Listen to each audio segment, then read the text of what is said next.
Evening and welcome. As you are no doubt aware, the nation is at present awash in champagne and gay with buntings in celebration of 50 years of broadcasting. Bonfires glow from every hilltop. People dance in the streets. Well, that's the background and the setting to tonight's extra special edition of my show. Looking back over 50 years of broadcasting, wading through the BBC archives, we picked out several people from the past and invited them to participate in tonight's show. Now, these are the beloved names of broadcasting, the people whose voices became as familiar to millions of people as their own front door.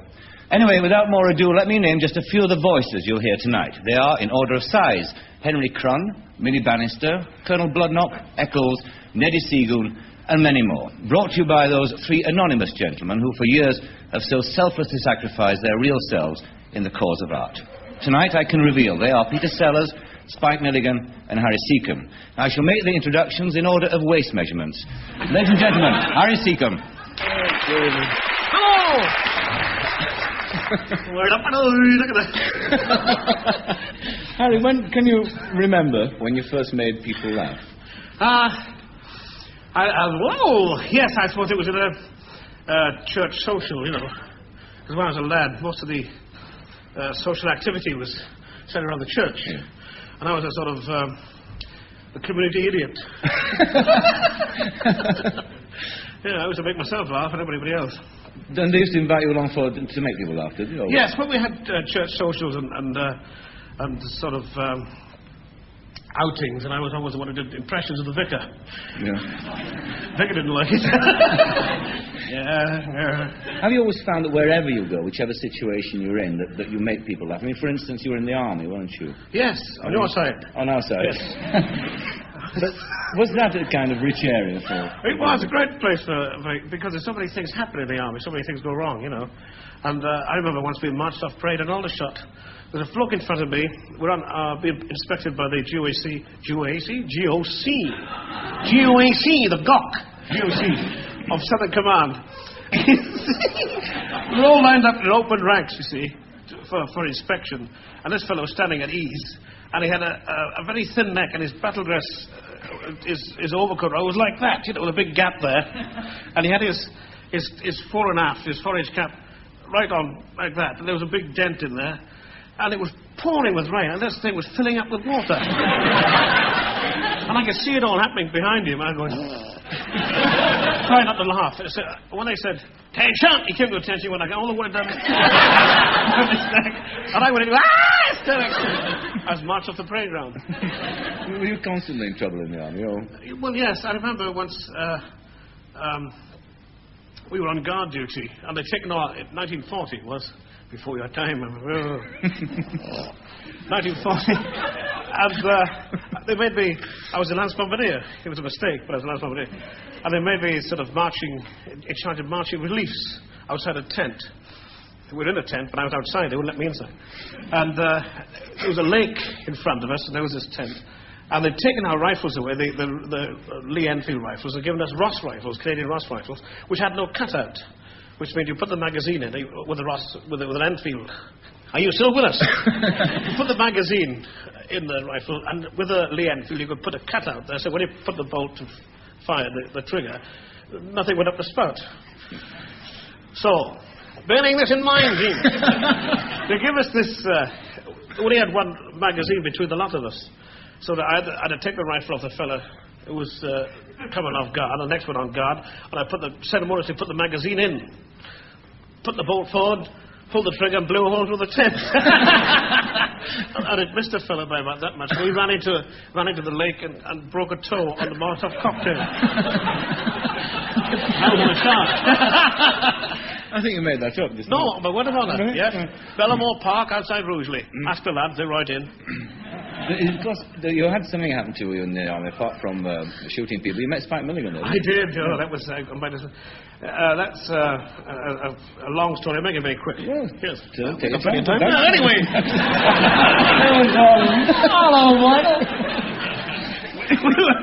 We were positioned in North Africa, up on a plateau near the Shawash Valley. I've got a memory for names, you know. I don't know what it was, but it was called the Shawash Valley. And there was this plateau thing, and we couldn't get the Germans out of these hills. We kept sending them letters, but they wouldn't go, you know. Come out, and they wouldn't. So they sent for these big guns. I was 25 Pounder Regiment, by the way, artillery. You know, they 5-mile snipers, they called us. That's a lead retreats, you know.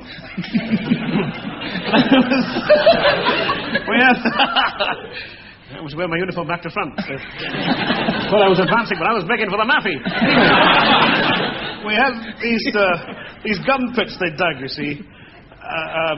Our gun pits weren't big enough for this big 7.2 gun howitzer they sent up from Algiers to get the Germans out. You know, make a big visiting card. So they came in what they call a night occupation, and they went in the gun pit we dug for them, and they went in on the top of this plateau. And I was in a command post at about a 150-foot cliff here. So anyway, they fired this first round with this big gun at night, and the sergeant said, "Fire!" Pulled the lanyard, and when he turned on, the gun had gone. This huge gun had jumped out of the gun pit, and it came clattering over where we were and missed us by a few yards, you know, this little truck. And I thought, they're throwing guns at us.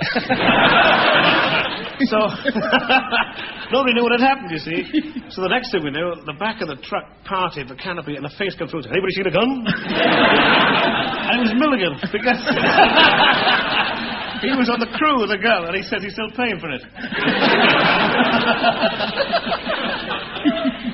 Was this the start of the Goons then, Harry? Well, I met him later in Italy, where we were on a thing called Central Pool of Artists outside Naples, and I met him there, and we had this marvelous reunion. You know, there's this terrible sense of humour that nobody else really understood. Yeah. And we did a show called Over the Page. Terrible it was. We used to get hysterical. And when I came out of the army, I went to the Wimbledon Theatre, where I met Mike Bentine. He was half of an act called Sherwood Forest. Sherwood Forest. He was. Work that one out. He was actually Forrest, because there was a bloke called Michael Sherwood who played the piano, or Tony Sherwood played the piano. And I introduced Spike to Mike, and then later we met Peter, and that's how it all started. You were saying that not many people understood his kind of humour, that kind of zany humour. In fact, I remember when the Goons started that people were reading all kinds of intellectual things into your humour, weren't they? Oh, yes. Shades of Minesco. Yes, Dylan Thomas. Dylan Thomas, yeah. But what was it to you, though, at that time? I mean, you know, what did you think you were creating? Well, we were, first of all, against most of the established kind of humour that was existing at the time, you know, the hat turn up in the front, the I say, if anything happened to me, or the routine of gags thing. And probably because we couldn't tell jokes very well. I could never remember the endings. So I did a shaving routine, the way different people shave, but that was my act. This is when you were on the halls? Yes, around the halls. Yeah. And I got taken off the bill at Bolton. Why? The manager came up to me and said, "You're not shaving my bloody time." He said. And I was playing off at the Monday Night First House. So I sent a telegram to Mike Bentine. Audience with me all the way, managed to shake him off at the station.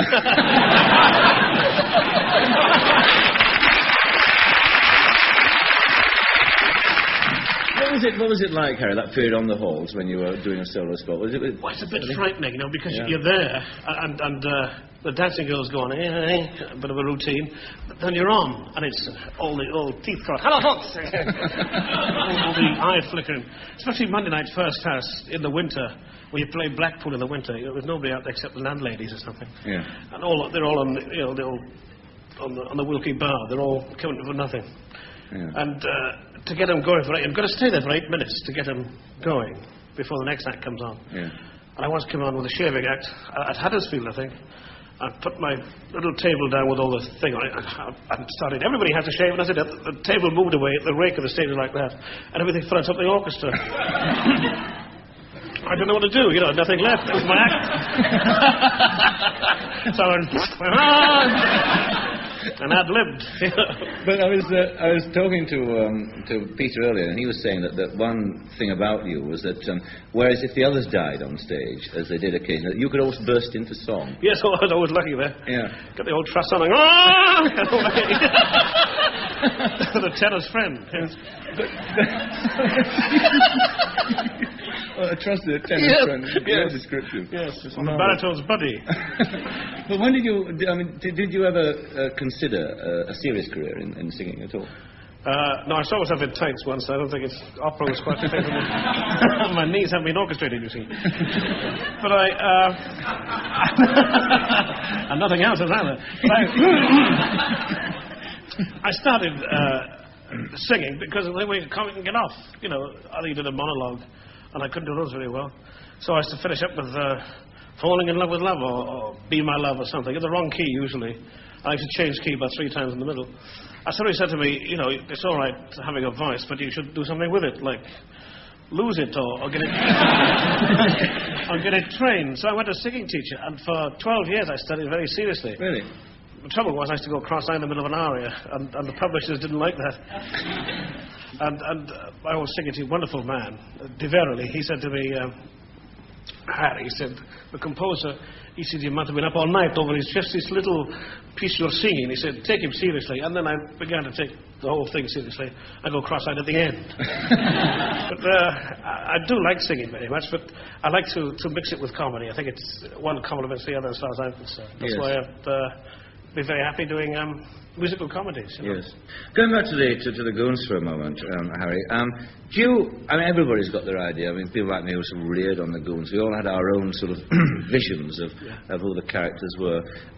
Were they in fact real life to you? Did you know them all personally? Oh yes, I think so, definitely. I mean, we used to sit around and talk about them, and a lot of the characters evolved from real characters. Really? Yes. Peter, you know, all the voices he has, he'd come in with something, perhaps some car salesman he'd met, and he'd have his voice, which would develop into somebody else. This is in the very beginning, I mean. And Spike had his funny voices. I was generally Neddy because anything else I did still sounded like me, you know. One of those laser beam voices. Yeah. But I think a lot of them were built on real life characters. Peter, who provided most of the voices, let's face it. Peter had heard people, had seen them, and the most wonderful thing about Peter, when he's doing the show, standing next to him, he'd be Bloodknock. You know, he'd changed from being Bloodknock to Henry Crumb, and he actually was them. It's quite frightening. Yes, so we'll probably say... You better be careful what you say. It's going on in a moment. Oh, I love him! Did you, when you went back and did this special show for the 50th anniversary, what was it like, Harry? Was it terribly nostalgic? Did it work again, the magic? Or well, I think we'd all laughed ourselves hysterically and thought about it beforehand, and then when the day came, I think the 3 of us were apprehensive and a bit nervous about it, because it's nearly 12 years, I think, before since we did the last one. And as you know, so much of it depended on fairly split-second timing and knowing what the other fellow was going to say, or anticipating what he was going to say, so we could come in with the next thing. But suddenly we turned up at the Camden Theatre. Nothing had changed. They were the same cups and saucers hanging about. the same people. And suddenly it really was there, you know. And Ray Ellington, all the boys, and Max. It was wonderful. And suddenly the magic. It didn't. It straight away started like a leg has gone to sleep. You slap it a bit, and suddenly it comes back. Yes. Were you aware at the time, though, when you were first doing the Goon show, that in fact you were creating a style of humour which I suppose was the most important innovation of being humour of the century?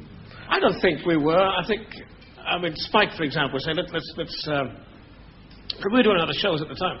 Peter, for example, was doing Raise a Laugh, and I was doing Educating Archie at one time when we were doing the Goon show as well. And they were full of catchphrases. And Spike decided once that let's have a catchphrase. So he made up, I think it was Ying Tong In Lai Po, which means nothing. And then within weeks people were saying Ying Tong In Lai Po on the street. And I think it frightened us a bit. Harry, we're near the end of our time. I'd like to ask you, do you find it tiresome at times, being expected to make people laugh? No, I don't think so. I think, like most... somebody once called me a roly-poly extrovert. And I suppose that sums me up as near as anything. I think I get a kick out of making people laugh. And I find it more difficult to be serious. I mean, I find it more wearying, more tiring to be serious than it is to be funny. Yes. I don't know why. Perhaps I haven't even worked it out. Yeah. Let's get cracking on that. You must, yeah, because it's true, isn't it, that in your profession, you're the professional funny man, that in recent years we've had in this country some very tragic figures, haven't we? People who were very funny on the stage and off stage had very tortured lives. Yes, I think that's because a lot of them were intro extroverts and were more, had to put on funny bits and were essentially serious-minded people, take her out very seriously.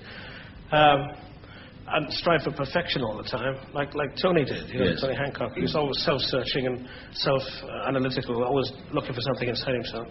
Well, I accept what I am, for better or for worse, and try not to analyze myself or whatever I've got that makes other people laugh. It's so intangible, leave it alone. Thank God for it. And so say yes. Harry, thank you very much indeed. Pleasure. Thank you.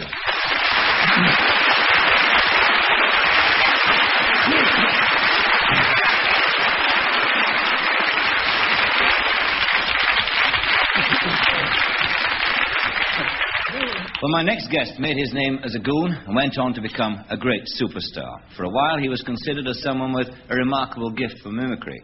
But as his career in films progressed, he revealed in movies like Dr. Strangelove, Lolita, The Pink Panther, and many others, that he was an actor of real genius. Ladies and gentlemen, Peter Sellars.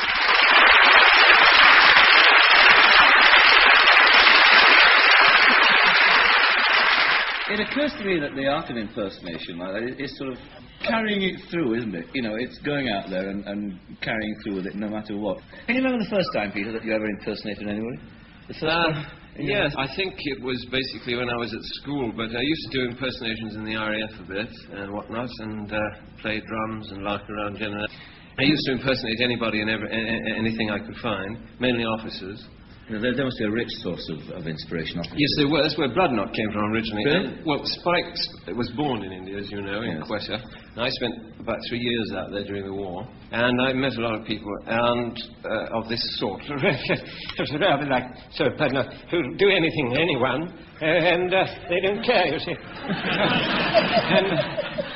And one night I remember we were in Agartala in Assam, and it was Christmas Eve, and I never spent Christmas Eve in a hot country, and I was far away from home, and I was thinking, my mum wants me at home. Now, you know how you get... There's some terrible old wog... Oh, I beg your pardon. I didn't mean that. Stuff they used to drink out there called Rosa rum, you see. And in those days we were sort of drinking a bit, That's all we don't drink anymore, of course. Only wine, just wine, And I remember getting very drunk and watching a similar thing. You see, we used to wear bush hats, some of the time. And you remember Harry was telling you earlier about the fellow on his forage cab? Yeah. I was sitting on my on this bed, this charpoy, and this fellow was sitting opposite me with a mug of Rosa rum. And, they come up at the side, like they have a little button there, you can clip them, or you can leave them down, like Aussies clip them up, Right. And he was pouring this rum and letting it sort of trying to make a lake around the middle of my hat. And I thought, I'm a twit to sit here and do this when I could be in the officer's mess. What am I doing here, you see? So I found some officers' insignia, Air Commodores, and put some blanket on, wandered into the officer's mess. It'd be about 3 in the morning now. There was only one lone old twit in there, sitting in the corner. And he looked at me. And as far as I can recall, he said, what are you doing here? So they all sounded like Bloodknot. I said, Air Ministers are welfare, just our... And I was really going to say, good Lord, you're frightfully young for an Air Commodore. You're young to have white hair, too. I said, can you see that room? He said, yes, I see in the dark, It's all this rum. So, it was dark, actually. And I thought, hello, he's going to rumble me any minute. I'm going to be in the old thing. Thinking to be away the next day. And that was, I used to do things like, terrible things like that. And getting into the old sergeant's mess there. And, all kinds of terrible impersonations of that sort. Well, what about this gift, though, Peter, of picking up a person's voice, imitating it? Do you have to listen to it for a long time? Or is it like some instant feedback with you, that somebody says something to you and you pick it up immediately? Well, I spend a lot of time, listening to people talking. That's why I'm usually considered to be very dull company at parties, because I try and get people chatting. So if I find somebody who's interesting, and I sort of beam in on them and say, oh, really, tell me more about that. Yes. And get them chatting. If I find that there's something interesting about them, or there's some sort of idiosyncrasy that I might be able to put in my little sort of filing index and think, well, I could use that later, one impersonation, because I used to do impersonations, you know, when we were both at the Windmill, you know. And that time I was doing impersonation. I'd given up the old drums, you know. Had to. I used to be a drummer. Did you know that? I knew you were going to be. I knew you were a drummer. I was going to ask you about that. Why, in fact, did you give up the musician's life? Skin trouble. Yes. Right. You didn't have plastic heads in those days. No, a terrible thing happened. You see, we used to do these one-night stands, and all musicians stand around Archer Street, you know. Yeah. And loads of drummers were demobbed after the war, you see, and, you know, everyone was getting work but me. And I was a good drummer, actually, you know, in those days. I mean, you know, not now, but... and we got a gig. I was playing with a little group called the Jive Bombers. Of course, this was 1949, of course, and that was, you know, sort of an in-word then, you know. And we played up in Birmingham. And I went up with a saxophone player because he, you know, I hadn't got a car, and I put my kit in his car, you know. And we were playing at the town hall, and there was... I don't know if you've noticed, but people seem to congregate. Certain sort of Spotty Herbert seems to congregate around drums. And they stand watching you and go... or make drum sounds, you know. And eventually... You remember Flanagan and Allen, don't you? With and the sort of song that you sing, Underneath the Arches, or Any Umbrellas, you know. And they're very lilting, sort of, you know, lullaby-type songs, which they made very famous and very popular. But we didn't play that sort of music, you see. We played sort of, you know, I don't know, Sid Phillips arrangements and whatnot, I don't know. Anyway, this fella said to me, he'd been watching me for about half an hour, and he says, and this is why I actually packed in drumming, the real truth, you see. He says, Mike, can you play any umbrellas? So, you know, sort of, you know, and it's really boring, you know, at about... You're playing the same bloody thing, you know, all the time. And, you know, trying to keep tempo because, you know, they're very hot, especially the old people. If your tempo's not so hot, they come up and, you know, and start having a go at you, you know. You're playing nothing now. They fall down. Yes, they fall down. Get a rhythm drummer. Anyway, this fella, he said to me, he says, can you play any umbrellas? I said, no, we don't play that. He says, why don't you play it? I was getting a needle by this time. I said, just because we don't play it, mate, that's all. So he looked at me, he says, shit face, and walked away. He did in front of me.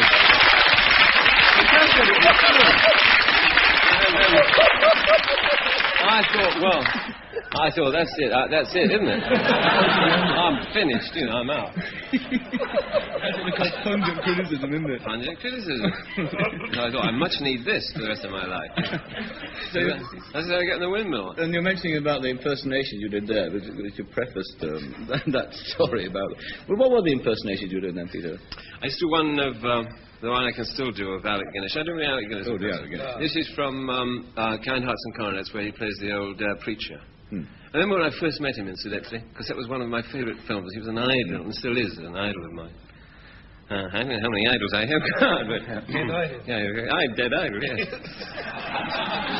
And I was a bone idol. There's another one, yes. Yes, Idol Jack, we did. Oh. And you want to see my son Aladdin? Now then, if you see Aladdin, come on, shout out and let's know. What was it? They always used to have but they always used to do this thing. They used to stand at the side like that and look upstairs, didn't they? Oh, yes, the day, you know. I don't know why, it was this sort of a ritual. Alec Guinness. To Dennis Price. My west window has all the elegance of Chaucer, with none of the concomitant crudities of the period.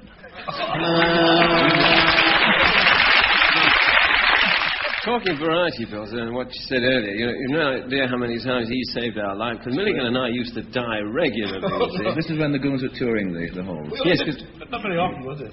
What? The halls? Oh, well, I don't forget Coventry. What? You forgot Coventry? No. Oh, wow. Well, I'll tell you, Spike jumped in his trumpet there and said something rather strange. Yes, he says, you hate me, don't you, to the audience. Yes. It was a bad night for Milligan. It was a bad night for me. And even his comedy went bad, but he got the song at the end. Oh, yes. He did the old song. Singing Jim. And you could feel waves of hate coming up. But I mean, many times, you know, Milligan and I have been like sort of paid off, and he said, okay, if they go, I go. So they've kept us on. So we sort of had work for the rest of the week. Yeah. I always remember you at Coventry, though. You came on just before Christmas. It was in the evening show, and you weren't all that happy with the audience. So you came on with a chair, as I remember, and you sat down. You said, I've been shopping, and I've just bought a little EP of Christmas songs I thought you might like to hear. You remember that? Oh, that's right, yes. And he said, I thought you might like to hear them. So he motioned to the electrician who put the record on, and he just sat there while this EP played. And at the end, they brought it. He went better than I did. He went better than I did. At the end, they were shrieking for more. And this man, God rest his soul, is dead now. He was a manager called George Hill, had a little strange voice like that. Theatre manager. Well, no, look here, you can't. I came off and said, what the bloody hell do you think you're doing? So I said, what do you mean? He said, you're not doing, you can't do that. And I said, it's better than my act's ever gone. You know, I mean, listen to that. They loved them shouting for more. And if I had another record, I'd go on again. So he gave me the sack on the spot, and Harry came up to save me bacon. And we've had some marvellous times. Yes, right. I would know when I give Spike out to play his trumpet for the second half of the show, and he'd jump at his trumpet, you know, the first half of the show, and we'd open the second half with these stacking stick dancers. Yeah. There were two winners outside, all dressed like idiots with bells on. Yeah. Trying to get him out of there. He can come out, I don't know, you try, you know. He took me out of the wallet that night over the OP mints here, and sorry, this left eye, prompt mince, sorry, and mince pie, prompt mince pie. It got it. Yeah, right. Do you know about that? Oh, there's not many people know that. Do you know? What's that? This is my Michael Caine impression.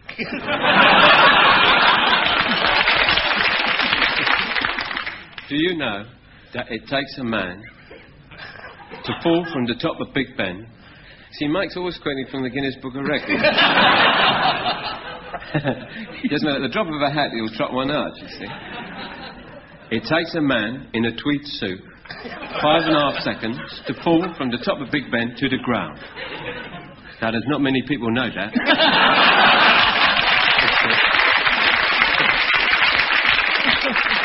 It's a real conversation stopper, isn't it? Oh, yeah. He's got loads of them. Must be a gas to the party. Oh, he is, yeah. He really is, yeah. We keep mentioning Spike, don't we? And he's in Australia, of course. But I've got to tell you that we've been in contact with him, and he sent a message to you on the programme. Oh. So if you can listen, we shall hear the Milligan, or Millignar, yes, from Australia. Hello, from sunny Australia. For I'm in bed with pneumonia. It's great fun, microphone. It's great fun being on the Michael Parkinson show for unemployed actors. First, I want to say hello to 23 stone Harry Seeker. Hello, 23 stone Harry Seeker. Friend, father, and sex maniac. Practicing sex maniac. Practice makes perfect. It makes perfect sex maniac. And greetings to aircraftsman Peter Sodler's The Well-Done Printing Error. Talking to your doctor about your trouble, Pete, and he says, stop it or you'll go blind. We don't get the Michael Parkinson show in Australia, and that's why I'm here.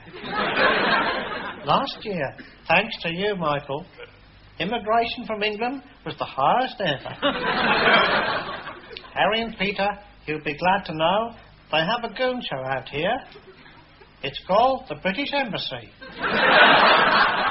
Well, that's all from sunny Sydney Prison Hospital. And now, farewell with an old Australian bush song. Oh, there was a little fly, lived in a grocery store, and he on the ceiling, and he on the floor, he on the bacon, and he on the jam, and he on the head of the little grocer man. Now the little grocer man got out his spraying gun, He said, I'll get that fly before the day is done. But before he could count from 1 to 10, the little fly went... Bye-bye, England.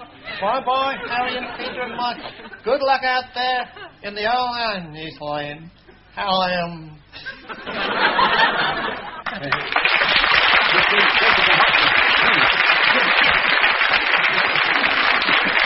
Take this one for the hospital. Yes, we do.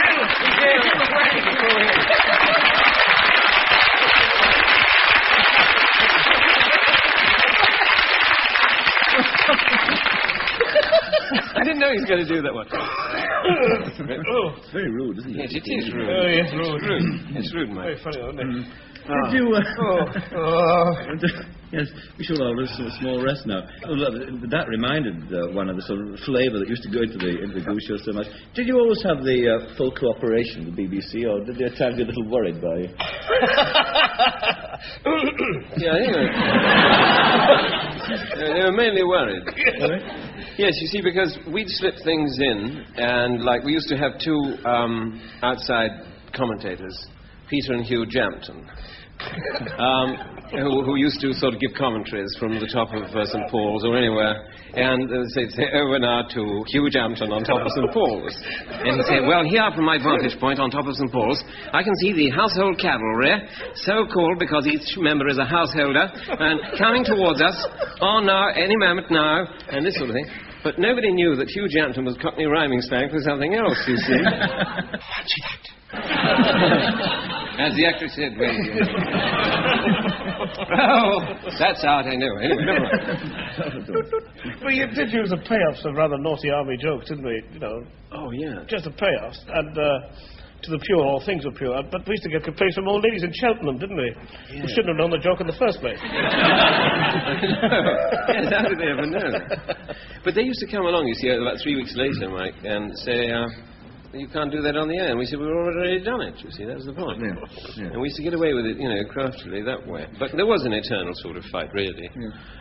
Until they began to realise that people weren't at all bothered by it and enjoyed, in the main, listening to it, because we built up eventually to a very big listening figure. Oh, fantastic. I mean, quite extraordinary. It became a cult, in fact, didn't it? Yeah. And still is, among a certain sort of generation. Oh, yeah, yeah. I think, really, that, like, things that we admire, like Monty Python, etc., and Beyond the Fringe, and all the boys in the Late Night Satire, and John Wells, etc. I think they will also feel, and John Miller, all feel the same about Goon humour, that they were sort of weaned in a way on it. They were. They were young then, weren't they? Yeah, they were, not like us, dear. Just like us, dear. Milligan said, what does Milligan say in there about you? He says a lot. That's our book. That's a yes, very funny book. Yeah. Before we look at that for a moment, Harry was saying earlier, Peter, that when you did the recordings of the Goons in the studio, that you actually became these characters, Cron and people like that. I mean, were they real to you? Could you put a face on them? And I think to all of us, they absolutely lived. They came about in various ways, as Harry was telling you. But I mean, one character, Ben Team, was forever telling people they were a genius. They were geniuses, you see. I don't know why he did this, but he'd say to anybody, after a few minutes' conversation, you're a genius. And they usually believe it, because Ben Team, is the only one who's had any real education out of the three of us. And he went to Eton. He's been to Eton, Oh, God. Dude, just to do the drawings, Mike. But he was always telling... He's lovely. Yes. But, But I mean, he was the one who sort of, he'd studied nuclear physics, and all we could do was, get through these three-letter words like cat and dog and it. And this fella came over one evening, I'll never forget it. He was a tall and wide. He wasn't fat, but he was sort of wide. And he was dressed as a scout leader. In fact, he was a Boy Scout leader. Ben Team was appearing at Chiswick Empire, and I was at Shepherd's Bush Empire, which is now a BBC. Anyway, the door opened, and the fellow said, there's some strange geezer out here. Well, I don't know what he says. Michael Benteen sent him along, so I thought, well, I might as well see him. You see, so... Anyway, this tall fella, he got a little briefcase, and he got a scout hat, but he got a big red beard with all this, and red knees and socks and all the insignia, And he said, and I'm not kidding, this is how he spoke, he said, could I come in for a moment, please?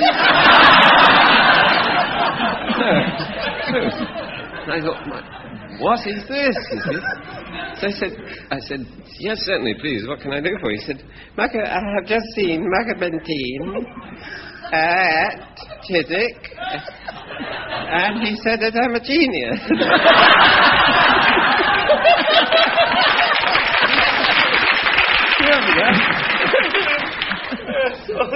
He must be sent from heaven, Peter. Yeah, he was, you see. Then he went on to ask me about doing a concert at the Solgrave Road Boys Club or something, you see.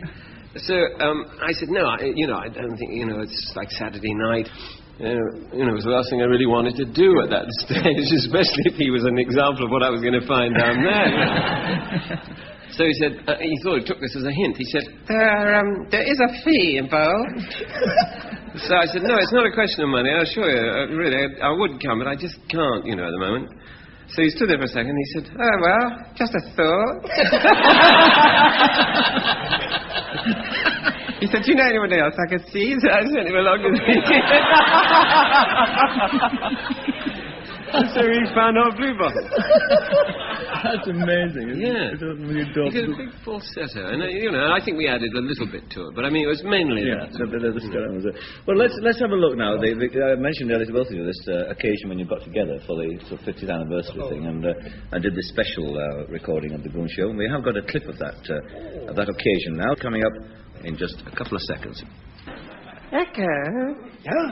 It's me, Thin Button. Oh, my friend! Yes, I'm your friend. You remember me? I remember you. Yes.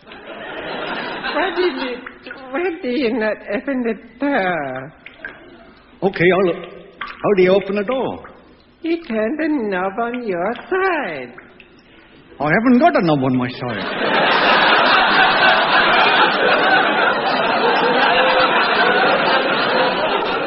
On the door. The door?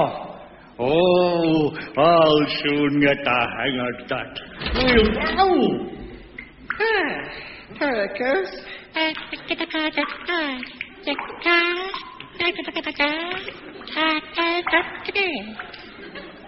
say, Echo. What? What is that sticking at the top of your boot wearing a cap? That is my nephew, Little Jim. Hello, little Jim.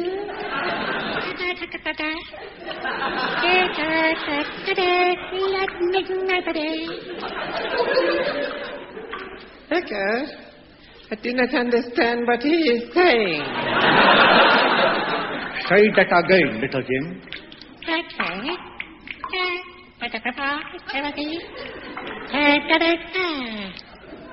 He said he doesn't understand what he's saying either.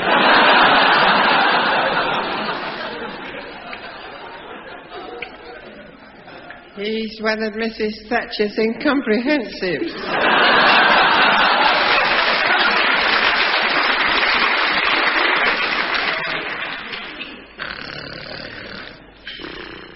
Here, who is that snoring in that frock? It's Neddy. He thinks he's the Queen of England. Echo, let us play a game and push him down the well. Yeah.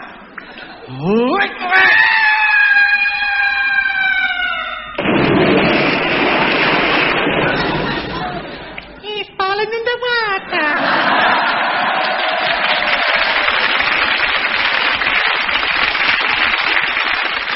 And obviously, there's a thing that comes across from that, just that brief clip, is that you have immense fun doing that. Is giggling ever a problem? Yeah, right. It's a case about...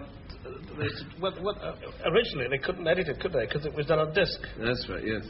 And once the tape came in, that we got some of the giggles and rather dubious ad-libs out. Yeah. One used to read stories or hear stories about each doing terrible things to the other. As I'm used to set fire to scripts and things. That's been known, yes. Yes. We used to goose the announcer, that was the worst thing. And we'd look forward to, this incredible day, this Sunday, this sort of reunion as it was for us. We used to live for that, didn't we? I did, and I know you did. And in fact, I suppose Spike used to feel a bit weary because during the week he wrote most of it with Larry or on his own maybe. Well, Eric Sykes too. And Eric Sykes as well, and Eric used to write several of the shows. with Spike, and I think that the Sunday get-together used to sort of, put a charge into Spike, and the thing used to get off the ground. We really had a marvellous time. It was probably, as I say, I think looking back, the most happy time professionally I've ever spent in my life. It might too. You mentioned the Spike and writing stuff, and in fact there's a book out of Goons show scripts written and selected by Spike with drawings by the three of you. I'll tell you one thing that's in here that's very amusing, I found, as much as the script, and that's these extraordinary sound effects. And there's one marvellous one in here which says something like noise of two hippos walking away or knocking into one another. If you can't get two hippos, two lions will do. But I mean, you used to do a lot of sound effects on there, didn't you, Harry? Well, no, I used to do the raspberries, some of the raspberries and some of the story effects. I was good at that. But one thing, I remember Spike once wanted the effect of something being hit with a sock full of custard. Oh, yes. Remember that time? And he got the lady at the canteen at the Camden Theatre to make him a custard, and she thought he had a bad stomach. He was always... Yes, that's right. And she really just lovingly prepared this custard for him. She said, "Here you are, Spike, here's your custard, I should think he took his sock off and poured it in. And he went downstairs and he swung his sock round his head, hit against the wall. It didn't have the effect he wanted. It wasn't the effect. So he had a sock full of custard and no effect. How they ever did it, the effects boys. It's marvellous. All producers and whatnot in their own right now. But they used to, Spike used to pose in the most difficult sounds to make, like a piano being played at high speed across the Atlantic, I think. There's some marvellous description there, Peter, too, aren't there, of the characters? Yeah, there's one that especially, one of my favourites, Spike's description of Eccles, the original Goon. Born 1863, only child of Ethel Cox, virgin. Educated at convent till age 7. End of education. Has had 18,312 interviews for jobs. Has never been employed. Spends his days walking around saying, "Hello there," to anyone who will listen. Wears a 33-year-old Burton suit. Is occasionally used by Metropolitan Police for target practice. Was once painted by Augustus John from head to foot with whitewash. Likes children like him. His economy drives consist of wearing only one sock. Was the personal friend of a brewer's dray. Was Home Secretary for 3 days until printing error was discovered. Lives near 29 Scrot Lane, Balham. Clubs none. Recreations, walking around saying, "Hello, Dad," to anyone who listens. Oh, they're good for it. That's beautiful.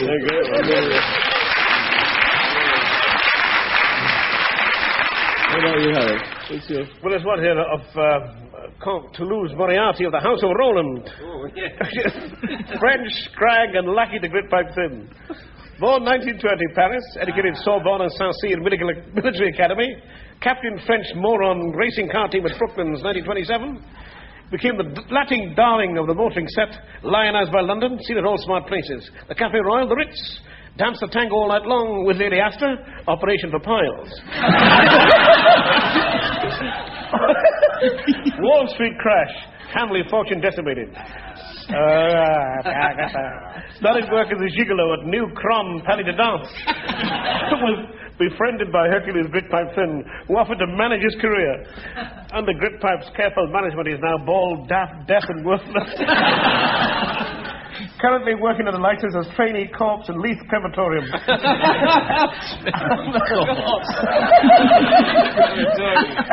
I'm hoping to play the lead in Jesus Christ Superstar, wasn't I? Club Chateauneuf. Recreation trying to escape.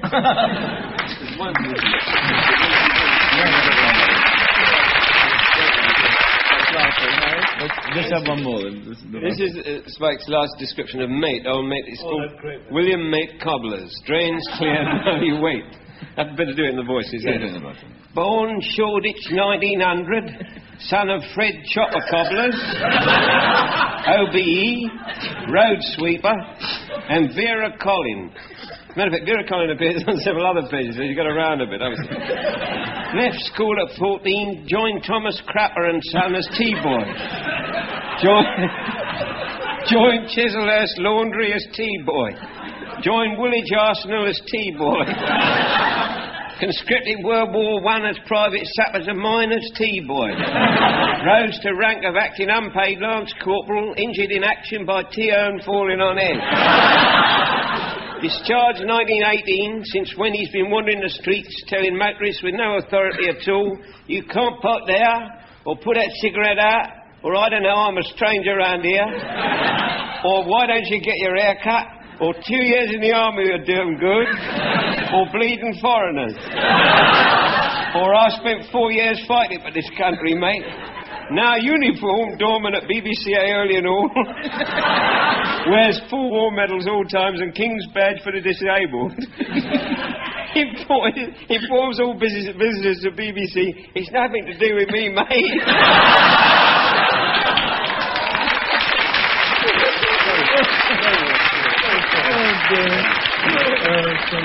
It's absolutely brilliant, though. Sadly, we're toward the end of our programme, and I'd like to... I just want to say thank you very, very much indeed. I really enjoyed that. That was absolutely marvellous, wasn't it? Wasn't it great? Thank you.